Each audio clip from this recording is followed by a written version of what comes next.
জনাব গোলাম মাওলা রানী, পটুয়াখালী ৩। সুবহানাল্লাহি আলহামদুলিল্লাহি লা ইলাহা ইল্লাল্লাহু আল্লাহু আকবার ওয়ালিল্লাহিল হামদ। এই বাংলায় এখন পারাপার করার জন্য নৌকা ছাড়া আর কিছু নাই। বিএনপি এবং তার সহযোগী জামায়াত ইসলামী, যাকে বলা হয় বাই বর্ন ক্রিমিনাল। আগামী ১০০ বছর বিএনপি টিকে গেল। জামাত আসলে একটা আদর্শ ভিত্তিক রাজনীতি করে। ডক্টর ইউনূস রয়েছে বর্ণাঢ্য ইতিহাস। Doctor Yunus in the field of politics he is just infant, নবজাতক শিশু। শেখ হাসিনাকে ক্ষমতায় বসানোর জন্য যা করা দরকার সবকিছু করতে হবে এবং দরকার হলে বাংলাদেশকে সিকিম বানিয়ে ফেলতে হবে। তোমরা যতক্ষণ পর্যন্ত তোমাদের চিন্তা চেতনায় কর্মে আমার রাসূলকে অনুসরণ করতে না পারবে, ততক্ষণ পর্যন্ত তোমরা মুমিন হতে পারবে না, মুসলমান হতে পারবে না। ময়লানা গোলাম ময়লা আবর্জনা রনি বাংলাদেশের রাজনীতিতে এক মারাত্মক বেসম্ভব জিনিস।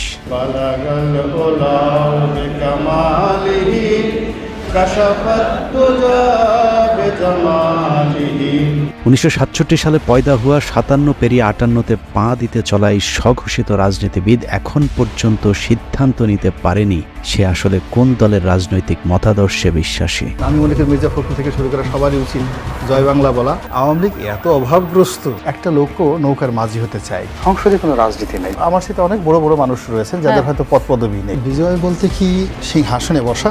যখন যেখানে সুবিধা পেয়েছে রনি সেখানে মুখ লাগিয়েছে, কিন্তু যেখানে মুখ লাগিয়েছে সেখানেই দুর্গন্ধ ছড়িয়েছে। যে কারণে তার মুখ যেখানেই লাগিয়েছে সেখান থেকেই তাকে অসম্মানজনকভাবে ভাগিয়েছে। বোবার যেমন কোনো শত্রু নেই, গোলাম ময়লা রনিরও সুনির্দিষ্ট কোনো রাজনৈতিক প্রতিপক্ষ নেই। কখনো বিএনপি, কখনো আওয়ামী লীগ, কখনো জামায়াত, আবার কখনো এন্টি জামায়াত। এ যেন একই অঙ্গে বহু রূপ, যে কারণে কারোর সাথে তার তেমন কোনো বিরোধ নেই, আবার বন্ধুত্ব ভেঙে যায় সুদীর্ঘ হবার আগেই। জন্ম থেকেই জ্বলতে থাকা রনিকে বাংলাদেশের নিষ্ঠুর রাজনৈতিক দলগুলো উষ্ঠা লাথির উপরেই রেখেছে। যখন যার প্রয়োজন হয়েছে গরিবের সুন্দরী বউয়ের মতো কাছে ডেকেছে, আবার পরক্ষণেই বিছানা থেকে পাছায় লাথি দিয়ে খাটের নিচে ফেলেছে। বাংলাদেশ আওয়ামী লীগ থেকে বেদনা, অপমানবোধ, লাঞ্ছনা এবং গঞ্জনা কোনো একটা মানুষের পক্ষে বিএনপিতে যাওয়া এটা সাধারণ কোনো ঘটনা নয়। নেতা শব্দটি আমার জন্য প্রযোজ্য। এটা তো আপনার যোগ্যতা কি বিএনপি আপনাকে দিল না? এটা একটা ভিন্ন একটা প্রসঙ্গ। সব দলের লাথির ছাপ পাছায় নিয়ে রনি এখন দিক বিদিক ছুটছে। স্থির হয়ে বসতে গেলেই ব্যথা তাকে মনে করিয়ে দেয় রনির কোন কোন জায়গায় ব্যথা। মানুষের শরীরে যখন ব্যথা হয় না, তখন নখে ব্যথা থাকে, আবার একটু পরে মাথায় চলে যায়। আপনার তো বয়স অল্প, এখন অত ব্যথা হয়নি। একটু পরে সেই ব্যথা 5 মিনিট মাথায় গালে চলে আসে, কানে চলে আসে। ব্যথা খুব দ্রুত সারা শরীরে ছড়াতে থাকে। ব্যথার এরকম যন্ত্রণা, সারা অঙ্গে এরকম ব্যথা নিয়েই চলছে রনির দিনকাল। কিন্তু প্রশ্ন হলো, এভাবে আর কতকাল? একটা জায়গায় তো তাকে থামতে হবে, না থামলে সবাই মিলে তাকে থামাতে হবে। কেননা রনি যে পাগলামি শুরু করেছে তাতে মনে হচ্ছে পাগলা গারদে যাবার ঠিক আগের স্টেজে আছে সে। আমার এই সকালে পেট খারাপ থাকে, বিকালবেলা মাথা খারাপ থাকে, রাতে ঘুম হয় না। আমি চিন্তা করলাম করিটা কি? পাগলামি আর একটু বাড়লেই পাবনায় আরেকটি বেড খালি করতে হবে তার জন্যে। কিন্তু আমরা রনির মতো একজন রাজনৈতিক জোকারকে হারাতে চাই না, যে কারণেই তাকে সংশোধন করতে আজকের এই প্রতিবেদন। সহিংস আন্দোলনের নামে অবশ্যই পুলিশের অধিকার আছে তাদেরকে গুলি করে মেরে ফেলা, অবশ্যই আছে। 5 আগস্টের দুদিন আগে চ্যানেলে টক শো শেষ হবার পর উপস্থাপিকার সাথে মানিকের যে অনাকাঙ্ক্ষিত ভিডিওটি ছড়িয়ে পড়েছিল, সেটারও নাটের গুরু ছিল গোলাম ময়লা রনি। টক শো শেষে অত্যন্ত অশ্লীল ভঙ্গিতে রনি মানিককে বলেন উপস্থাপিকাকে একটু আদর করে দিতে। ভাই আপনি অনেক রাগ হয়েছেন, আদর করে দেন। মূলত রনির এই কথাতেই সূত্রপাত হয় মানিকের কুরুচিপূর্ণ আক্রমণাত্মক আচরণের। মানিক যখন দীপ্তি চৌধুরীকে যাচ্ছে তাই বলে যাচ্ছিলেন, তখনও রনি অসভ্যের মতো দাঁত কেলিয়ে হাসছিলেন। আমি একটা মুক্তিযোদ্ধা পরিবারের সন্তান, আপনার কোনো অধিকার নেই আমাকে রাজাকারের বাচ্চা বলার। তার এই ব্যক্তিত্বহীনতার কারণে জীবনের পরন্ত সময়ে এসেও এখনও নিজের কোনো রাজনৈতিক পরিচয় জোটেনি। এক কথায় বলতে গেলে রনিকে বলা যায় বাংলাদেশের রাজনীতিতে একজন পলিটিক্যাল প্রস্টিটিউট। রাজনীতির মাঠের এই প্রস্টিটিউট কতবার কতজনের খাটে গিয়েছে সেটা দেখতে আমাদেরকে 2008 সাল থেকে রনির ঘাট বদলের ইতিহাস দেখতে হবে। জামাত আসলে একটা আদর্শ ভিত্তিক রাজনীতি করে। জামাতের যে আদর্শটা রয়েছে, সেই আদর্শটা সমপর্যায়ের আদর্শটা এই মুহূর্তে বাংলাদেশে অন্য কোনো রাজনৈতিক দলের নেই। ঠিক ওই পর্যায়ের কোনো আলেম, কোনো ওলামা আমাদের দেশে না থাকার কারণে জনাব দেলোয়ার হোসেন সাইদী সাহেব গ্রেপ্তার হওয়ার পর থেকে একটা বিশাল শূন্যতার সৃষ্টি হয়েছে। কদিন আগে রনির কথাবার্তা শুনলে মনে হতো জামায়াতের পটুয়াখালী জেলা আমির, কিন্তু এগুলো আসলে তার মনের কথা না। রনির মনের কথাগুলো শুনতে হলে 2010 সালে সংসদে রনির দেয়া একটি বক্তব্য শুনতে হবে। বিএনপি এবং তার সহযোগী জামায়াত ইসলামী, যাকে বলা হয় বাই বর্ন ক্রিমিনাল, অপরাধ করার জন্য যাদের জন্ম হয়েছে। এই বক্তব্য স্বঘোষিত বুদ্ধিজীবী গোলাম মাওলা রনির যখন আওয়ামী লীগের সংসদ সদস্য ছিলেন তখনকার। আওয়ামী লীগের সাথে তার সংসার ভাঙে ইন্ডিপেন্ডেন্ট টেলিভিশনের সাংবাদিক পিটিয়ে জেলে যাবার পর। ইন্ডিপেন্ডেন্ট টেলিভিশনের সাংবাদিক পেটানোর প্রেক্ষাপটটা একটু আলোচনা করে আসা দরকার। আপনি যদি রনির উইকিপিডিয়াতে যান তাহলে দেখবেন রনির জন্ম ফরিদপুরের শ্যামপুরে, কিন্তু রনি এমপি হয়েছিলেন পটুয়াখালী 3 আসন থেকে। স্বাভাবিকভাবে প্রশ্ন আসতে পারে ফরিদপুর থেকে রাতারাতি পটুয়াখালী কিভাবে তিনি সংসদ সদস্য হলেন। জনাব গোলাম মাওলা রনি, পটুয়াখালী 3। মাননীয় স্পিকার, আপনাকে ধন্যবাদ। লা ইলাহা ইল্লাল্লাহু ওয়াহদাহু লা শারীকা লাহু লাহুল মুলকু ওয়া লাহুল হামদ। রনির পূর্বপুরুষ ছিলেন নদী ভাঙন ফরিদপুরের চরের বাসিন্দা। রনির বাবা গ্রামে গ্রামে মাথায় করে তেল বিক্রি করতেন। আর্থিকভাবে অসচ্ছল হলেও মোটামুটি খেয়ে পড়ে বেঁচেছিলেন, কিন্তু হঠাৎ করে নদী ভাঙনে তার পৈতৃক ভিটার নদী গর্ভে বিলীন হয়ে গেলে নিঃস্ব হয়ে গোলাম মাওলার পরিবার চলে যায় ফরিদপুর থেকে পটুয়াখালীতে। একসময় সম্বল শুধু কম্বলওয়ালা গোলাম মাওলা রনি 111-এ শেখ হাসিনা জেলে থাকার সময়টাতে হাসিনাকে তেল দিয়ে কলাম লেখার পুরস্কার হিসেবে 2008 সালে নির্বাচনে আওয়ামী লীগের মনোনয়ন পান। এরপর সংসদ সদস্য নির্বাচিত হবার পর আর ফিরে তাকাতে হয়নি রনিকে। একে একে শিপিং বিজনেস, টেক্সটাইল বিজনেস থেকে শুরু করে এক্সপোর্ট ইম্পোর্ট সহ নানা ধরনের ব্যবসার মালিক হয়ে যান গোলাম মাওলা রনি। ব্যবসা বাণিজ্য করেছি, টাকা পয়সা হয়েছে, আরো টাকা হতে হবে, সালমান এফ রহমানের মতো ধনী হতে হবে। গামছার তেল বিক্রেতার ছেলের আলাদ্দিনের চেরাগ দেখে অনেকেই তার কাছে জিনের সাহায্য চাইতে গিয়েছিলেন, কিন্তু চেরাগের সেই জিন গামছাওয়ালার ছেলে রনিকে ধনী করলেও অন্যদেরকে করেছে পথের ফকির। রনির সাথে যারাই যৌথভাবে ব্যবসা করতে গিয়েছেন সকলকেই খাল কেটে আনা কুমিরের মতো পেটে ঢুকতে হয়েছে। রনির একটা পারিবারিক বৈশিষ্ট্য আছে, যেখানে খান সেখানেই হাগেন। হেগে মতে পুরো পটুয়াখালী দুর্গন্ধ করে ফেলেছেন। ফরিদপুরের তেল বিক্রি করা রনির বাবা শামসুদ্দিন মুন্সি পটুয়াখালীতে এসে শুরু করেন বাজারে বাজারে গামছা বিক্রি করা, কিন্তু সমস্যাটা সেখানে নয়। ফরিদপুর থেকে কাঁথা বালিশ নিয়ে পটুয়াখালীতে যাবার পর তৎকালীন স্থানীয় যে চেয়ারম্যান তার খালি জমিতে রনির বাবাকে থাকতে জায়গা দিয়েছিলেন, সেই চেয়ারম্যানের খালি জমি দখল করেই গোলাম মাওলা রনি গড়ে তুলেছেন বহুতল ভবন। সেই চেয়ারম্যান বেঁচে না থাকলেও তার ছেলে জানিয়েছেন রনির বাবাও তার মতো একটু টাউট প্রকৃতির ছিল। কথাবার্তা শুনে প্রথমত বুঝতে পারি নাই যে এই লোকটা এত খারাপ, এত বড় মৃত্যু, এত বড় টাউট। রনির বাবার হাত ধরেই দখলের হাতখড়ি হয় রনির। সরকারি খাস জমি থেকে শুরু করে এলাকার নদী নালা, এমনকি অসহায় দরিদ্র মানুষের শেষ সম্বলটুকু পর্যন্ত দখল করেছে গোলাম মাওলা রনি।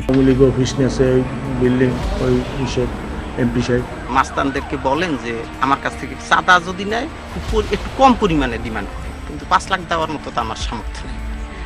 রনি বলছিল যে আপনার জমি বিক্রি করে চাঁদা দেবে। রনিকে এসব দখলবাজিতে যখন যেই বাধা দিয়েছে তার বিরুদ্ধেই মামলা ঠুকে দিয়েছেন মামলাবাজ গোলাম মাওলা রনি। সহযোগিতা করতে গেলে হ্যাগরও মামলা দেয়। টকশোতে মিষ্টি মিষ্টি কথা বলা রনি তার এলাকায় গড়ে তুলেছেন একটি ক্যাডার বাহিনী, যার নাম ভাইয়া গ্রুপ। এই গ্রুপের প্রধান গোলাম মাওলা রনির শ্যালক মকবুল খান।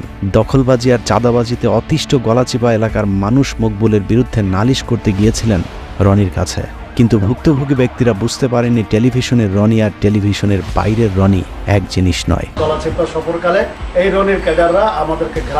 সব বিষয়ে বিশেষজ্ঞ রনি টেলিভিশন টক শোতে নীতিবাক্যের ফুলছুরি ছড়ালেও নিজে জড়িয়েছেন নীতি বিবর্জিত অনৈতিক বিভিন্ন কাজের সাথে। মামলা দখল আর চাঁদাবাজি করে তেল বিক্রেতার ছেলে এখন শত শত কোটি টাকার মালিক। আমাদের এমন দিন আছে যে 10 কোটি টাকা আমাদের একসাথে ব্যাংক থেকে তুলতে। নিউ মার্কেট এলাকার নাইম রোডের লাক্সারি এই ভবনের 6-এর বি ফ্ল্যাটটিতে রনি নিজে থাকেন। রাজধানীর তোপখানা রোডের মেহরোবা প্লাজায় রয়েছে তার আরেকটি ফ্ল্যাট।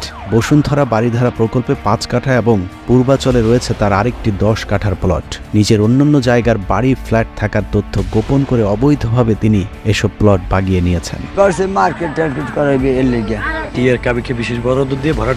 হঠাৎ করে গোলাম মাওলা রনি কিভাবে আঙুল ফুলে কলা গাছ হয়ে গেলেন সেই খবর সংগ্রহ করতে গেলে ইন্ডিপেন্ডেন্ট টেলিভিশনের সাংবাদিকের উপর চড়াও হন রনি।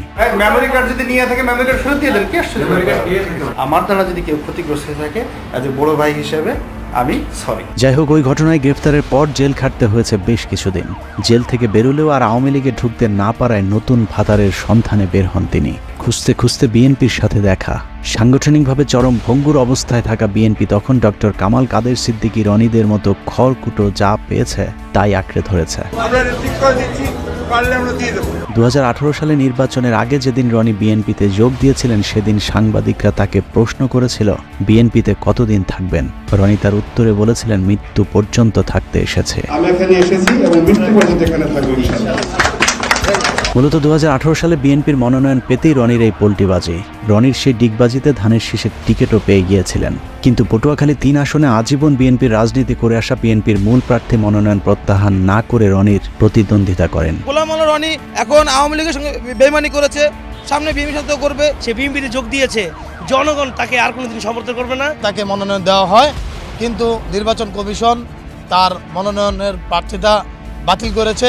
সে তার আম ও সালা দুটি হারিয়েছে। 2018 সালে নির্বাচনে দেশের অন্যান্য এলাকার মতো রনির পটুয়াখালী 3 আসনেও বিএনপির মনোনীত প্রার্থী গণসংযোগ কিংবা ভোট দিতে যেতে পারেননি। কিন্তু পটুয়াখালী 3 আসনটিতে রনির প্রতিদ্বন্দ্বী হিসাবে তৎকালীন সিএসি নুরুল হুদার আপন ভাগ্নে সাজু হয় সেখানকার অবস্থা আরও ভয়ানক ছিল। সকালে রনির স্ত্রী ভোটকেন্দ্রে যাবার পর আওয়ামী লীগের লোকজন তার গাড়ি ভাঙচুর ও মারধর করলে রনি আওয়ামী লীগ প্রার্থীর বিরুদ্ধে মামলা না করে তার প্রতিদ্বন্দ্বী বিএনপির বিদ্রোহী প্রার্থী ও তার সমর্থকদের বিরুদ্ধে মামলার নির্দেশনা দেন। গাড়িটা আগে থানায় নাও, থানায় নিয়ে এই সুযোগে মানে প্রার্থী সহ সবাই মামলা দিয়ে দাও। আচ্ছা ঠিক আছে, এটা কিন্তু আমাদের সুযোগ এবং সব জায়গায় টেলিফোন করে হাজার হাজার লোক থানায় ঘেরাও করে। তারপরেও সে সময় বিভিন্ন অনুষ্ঠানে গোলাম ময়লা রনি নিজেকে বিএনপির অত্যন্ত গুরুত্বপূর্ণ এবং নীতি নির্ধারণী পর্যায়ে নেতা হিসেবে দাবি করতে শুরু করেন। আমি বিএনপির একজন নীতি নির্ধারণী, অন্যতম নীতি নির্ধারণী ব্যক্তিত্ব আমি এখানে বলছি। অভিযোগ রয়েছে মির্জা ফখরুল ইসলাম আলমগীরকে 10 লাখ টাকা দিয়ে রনি রাতারাতি দল পাল্টে বিএনপির টিকিট পেয়েছিলেন। 10 লাখে মনোনয়ন কেনা বিএনপির গুরুত্বপূর্ণ এই নেতা 2018 সালে আওয়ামী লীগ আবারও ক্ষমতায় এলে আরেকবার ডিগবাজি দেয়। কিছুদিন আগে বিএনপির নীতি নির্ধারণী পর্যায়ের নেতা দাবি করা রনি বলতে শুরু করেন, আমি বিএনপির কেউ না। বিএনপির কোনো কমিটিতে আমি নেই, আমি শুধু ইলেকশনটা করেছি। তো আমাকে যদি বিএনপি নেতা বলা হয় এটা আমার জন্য অবমাননাকর, অপমানজনক, কারণ আমি আসলে বিএনপির নেতৃত্বে নেই। ওই অনুষ্ঠানে রনিকে প্রশ্ন করা হয়েছিল, আপনি যে বিএনপির নেতা না এটা আপনি কখন বুঝলেন? উত্তরে রনি যা বলেছেন তা অনেকটা সিদ্দিকের ভুল হয়েছে আমাকে ক্ষমা করে দেওয়ার মতো। রনি ভাই, এই কথাটা আপনি আগে এতদিন বলেননি কেন? প্রথমত এই জিনিসটা আগে আমার মাথায় আসেনি। 2018 থেকে 2024 রনির জীবন কেটেছে কুলহারা কলঙ্কিনীর মতো।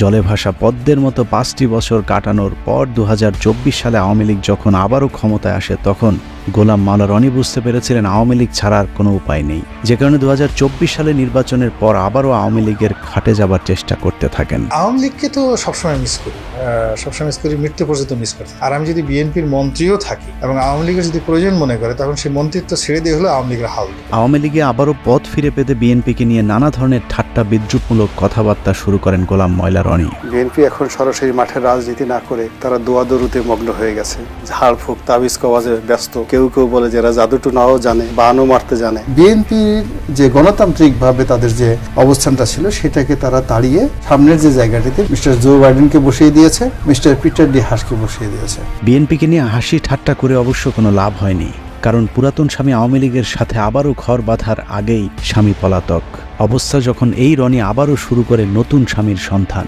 আওয়ামী লীগ বিএনপির সব হারিয়ে ডক্টর মোহাম্মদ ইউনূসের তত্ত্বাবধায়ক সরকারের একটি উপদেষ্টার পদ পাবার স্বপ্ন দেখে গোলাম ময়লা রনি, যে কারণে মোহাম্মদ ইউনূসের নেতৃত্বে সরকার গঠন হবার পর এই সরকারের মেয়াদ নিয়ে রাজনৈতিক দলগুলোকে তাড়াহুড়া না করবার আহ্বান জানান। এই গণঅভ্যুত্থানের মাধ্যমে যে 17 জন ব্যক্তি এই মুহূর্তে দায়িত্বে অবতীর্ণ হলেন, তারা চমৎকার করে কথা বলেন এবং তাদের সবারই রয়েছে বর্ণাঢ্য ইতিহাস। তাদের সফলতা কামনা করা ছাড়া আমাদের এই জাতির দ্বিতীয় কোনো অপশন নেই। একটা নির্দিষ্ট সময় পর্যন্ত আমাদেরকে অপেক্ষা করতে হবে এবং ধৈর্য ধারণ করতে হবে যার যার অবস্থান থেকে। ইউনূস সরকারের পক্ষে তেলবাজি করেও কোনো লাভ হয়নি। প্রথম, দ্বিতীয়, তৃতীয় ধাপেও মোহাম্মদ ইউনূসের পাশে একটি চেয়ার না জোটায় রীতিমতো পাগলামি শুরু হয় গোলাম মাওলা রনির। ডক্টর ইউনূস চেষ্টা করলেও খুব বেশি আগাতে পারবেন না। নোবেল পুরস্কার পেয়েছে, তুমি তো শ্রমিকের টাকা মেরে দিলা, তাকে ডাইরেক্ট ক্রস ফায়ারে দেওয়া উচিত। রনির হঠাৎ করে সারা অঙ্গে ব্যথা শুরু হবার কারণ কি সেটা বুঝতে হলে জামায়াতের এক নেতার সাথে তার একটি ফোন রেকর্ড শুনে আসতে হবে, যেখানে তিনি পরিষ্কারভাবে বলেছেন শেখ হাসিনা পালিয়ে যাবার পর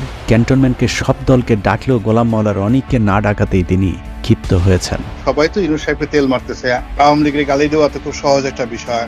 তখন আসলে আমরা আরো ভয়াবহ বিপদের দিকে এগোচ্ছি। এই যে চ্যাংরা পোলাপানরা যা কিছু করতেছে, আপনি যদি এইটার সাথে সাথে লাফান যে স্বাধীনতা পেয়ে গেছি,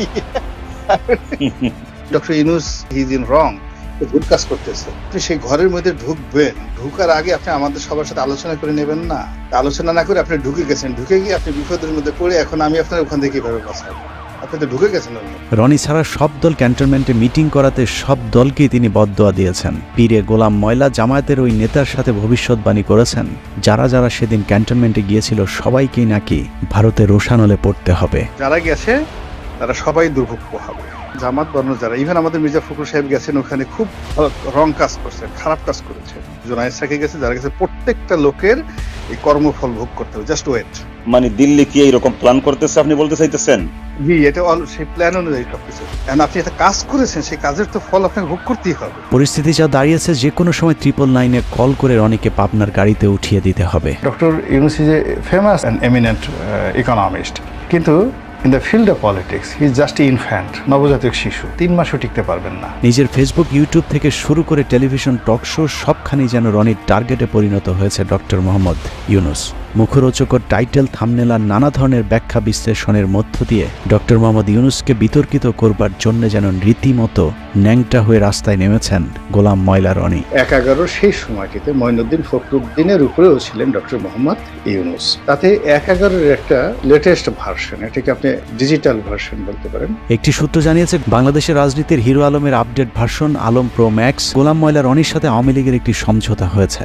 রনিকে যেহেতু জামায়াত, বিএনপি, ডক্টর ইউনূস কেউই পাত্তা দিচ্ছে না, সে কারণে তিনি এখন আওয়ামী লীগের সাথে হাত মিলিয়ে সূক্ষ্ম ষড়যন্ত্রে লিপ্ত হয়েছেন। এরই মধ্যে শেখ হাসিনা সম্পর্কে গুণগান শুরু করেছে রনি। সামনে হয়তো প্রকাশ্যে আরও গুণগান শোনা যেতে পারে। চীনের এবং আমেরিকার চক্রান্তে বাংলাদেশে শেখ হাসিনাকে যেভাবে বাংলাদেশ থেকে তাড়ানো হয়েছে, এটি নির্মম, এটি অন্যায়, এটি অসাংবিধানিক। বাংলাদেশে একটা উগ্র জঙ্গিবাদ তৈরি হয়েছে। এই জঙ্গিবাদের চক্রান্তে শেখ হাসিনা ক্ষমতাচ্যুত হয়েছে। তো কাজেই শেখ হাসিনাকে আবার ক্ষমতায় বসাতে হবে। প্রয়োজনে বাংলাদেশে ভারতীয় সৈন্য সমাবেশ ঘটাতে হবে। শেখ হাসিনাকে ক্ষমতায় বসানোর জন্য যা করা দরকার সবকিছু করতে হবে, এবং দরকার হলে বাংলাদেশকে অধিকার করতে হবে, কাশ্মীর বানিয়ে ফেলতে হবে, সিকিম বানিয়ে ফেলতে হবে। এছাড়া সুযোগ সন্ধানী রনির আসলে আওয়ামী লীগের কাছে ফিরে যাওয়া ছাড়া আর কোনো উপায়ও নেই। কারণ গোলাম মাওলা রনি বাংলাদেশে নিযুক্ত যুক্তরাষ্ট্রের রাষ্ট্রদূত ড্যান মোজেনার সময়ের একটি ঘটনায় আমেরিকার কালো তালিকাভুক্ত হয়ে আছেন, যে কারণে তিনি পশ্চিমা কোনো দেশের ভিসাও পান না। অতএব তার সামনে এখন আওয়ামী লীগ এবং ভারতের দালালি করা ছাড়া আর কোনো দরজা খোলা নেই। নাগরিকদের মধ্যে একটা বিক্ষোভ তৈরি হয়ে যাচ্ছে এই বাংলাদেশের বর্তমান রেজিমের বিরুদ্ধে, বিএনপির বিরুদ্ধে, জামাতের বিরুদ্ধে, ডক্টর ইউনূসের বিরুদ্ধে। আগামী 3-4 মাস যদি এভাবে তারা চলতে পারে, তাহলে শেখ হাসিনাকে কেন্দ্র করে ভারতে যে ইতিবাচক একটি জনমত তৈরি হচ্ছে, সেই জনমতের যে ধাক্কাটা কিন্তু বাংলাদেশেও আসবে। এবং বাংলাদেশে এখন যারা অনেকে শেখ হাসিনার বিরুদ্ধে বিষোদ্গার করছে, তারাও কিন্তু ইনফ্লুয়েন্স হয়ে শেখ হাসিনার জন্য হাহাকার তৈরি করবে। এখানে বসে লম্পজম্ব করতে পারবো, ভারতকে গালাগালি দিতে পারবো। কিন্তু সত্যিকার অর্থে ভারতের যে কোনো আগ্রাসন, সেটা অর্থনৈতিক আগ্রাসন, সামরিক আগ্রাসন, কূটনৈতিক আগ্রাসন, সেটি মোকাবেলা করার মতো অবস্থা আমাদের কিন্তু এখনো হয়নি। সব মিলিয়ে গোলাম ময়লা রনির আসলে নিজস্ব কোনো ব্যক্তিত্ব বা চরিত্র নেই। কোথাও মাওলানা, কোথাও আওয়ামী লীগ, কোথাও কৌতুক অভিনেতা, কোথাও সাংবাদিক। অনেক রক্তের বিনিময়ে অর্জিত ছাত্র সমাজের প্রতিনিধিত্ব করা এই সরকারের বিরুদ্ধে বিষোদ্গার না করে রনির আসলে সিদ্ধান্ত নেওয়ার সময় এসেছে। তিনি কি আওয়ামী লীগ করবেন, নাকি বিএনপি নেতা, ইউটিউবার নাকি কৌতুক অভিনেতা, মাওলানা নাকি ময়লা আবর্জনা? আমার নিজস্ব চ্যানেলে 1 কোটি লোক প্রতি মাসে বক্তব্য দেখে। এখন বিএনপির বলেন, আওয়ামী লীগের বলেন, find me one single leader বাংলাদেশের যে গোলাম ময়লা রনির মতো একটা কলাম লেখেন, তার মতো ইউটিউবে একটা বক্তব্য দেন। রব্বানা আতিনা ফিদ দুনিয়া হাসানাতাও ওয়া ফিল আখিরাতি হাসানাতাও ওয়া কিনা আযাবান নার। দ্রুত সিদ্ধান্ত নিতে না পারলে রাজনৈতিক দলগুলোকেই তার ব্যাপারে সিদ্ধান্ত নিতে হবে। সুস্থ রাজনীতির স্বার্থে গোলাম ময়লা রনির মতো ময়লা যত দ্রুত পরিষ্কার করা যাবে, তত দ্রুতই দেশের রাজনীতি আবর্জনা মুক্ত হবে। আর সেই ময়লা আবর্জনা পরিষ্কার করতে যদি কারো বেলচা হাতে তুলে নিতে হয়, তাহলে সেটাও দ্রুতই নিতে হবে। রনির মতো এরকম চিড়িয়াখানার পশুকে খাঁচার বাইরে বেশি দিন রাখাটা অত্যন্ত ঝুঁকিপূর্ণ।